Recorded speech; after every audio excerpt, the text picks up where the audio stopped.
bilmez qaysi başda geludu şun xəbər yagi ətisi Kızın yanında turğanlar mutlu geludu yapraq hunçisi Yandı bağının qədrini bilmeydi hiç kim əcirli Yandı genini iştirip orğa bu insanın qılmışı Hayatım ne çıksamı doğğa Sen üçüncüdü düşmən orğa Ətrafımda qalqan buludu Bilmez yolun ravatçığına yıqılıdı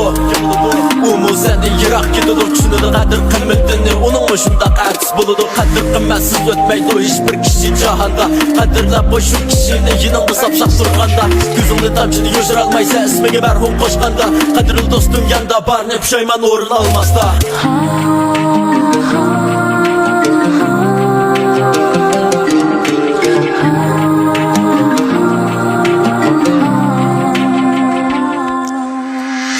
Uçmaydı kanatların nuri Üzülmeydi söygü kıyı Unutulmaz məngöge Yaxşılık ve yamanlık bu Barmaqtında qadirlay seni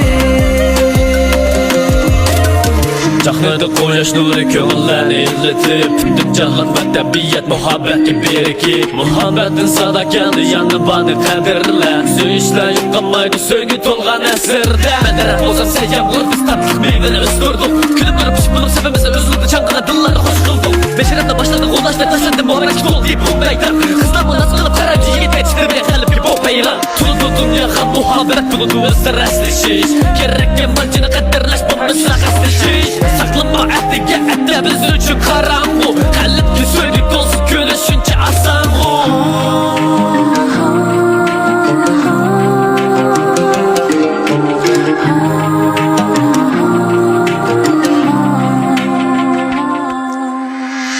Uçmaydı kanatların nuri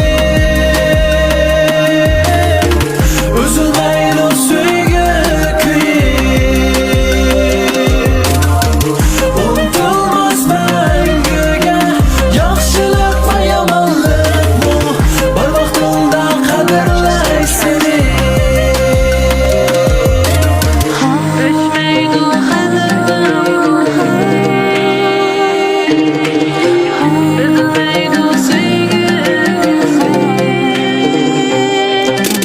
Yandı barının hazır yoxdur senin aldığında ətvari Yok vaxtında tekşəlməysən gümüş və altın tül tuvari Qədirlə senin hayatında sen üçün dünyanı bərgəllərini Sen üçün hər vaxt pərvanı vurğan senin sözünge köngəllərini Hangda qalsan ular məkidi dur sen yax durğan nurğun adam Qədirlə ötküzgen gün onu bir gün külkügü dolsun boğucu madəm Maylı qalsan getib qalın bu senin inandiki hər bir zat Şu vaxtında çox pişayman ah olsan bu bəndiyat 快手，看见每一种生活。